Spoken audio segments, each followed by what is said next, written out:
তিনটি রোগ হলে বুঝবেন আপনি জান্নাতি। অর্থাৎ তিনটি রোগ যদি আপনার হয় তাহলে মনে করবেন আল্লাহ পাক রব্বুল আলামিন আপনাকে ভালোবাসেন, আপনাকে মহব্বত করেন। যাদেরকে আল্লাহ তাআলা ভালোবাসেন, মহব্বত করেন, তাদেরকে আল্লাহ তাআলা বিভিন্নভাবে পরীক্ষা করেন।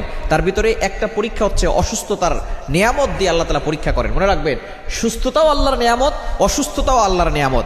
আমরা অসুস্থ হয়ে গেলে অনেক সময় আল্লাহকে অভিযোগ করে বসে, আল্লাহ আমার কি দোষ ছিল?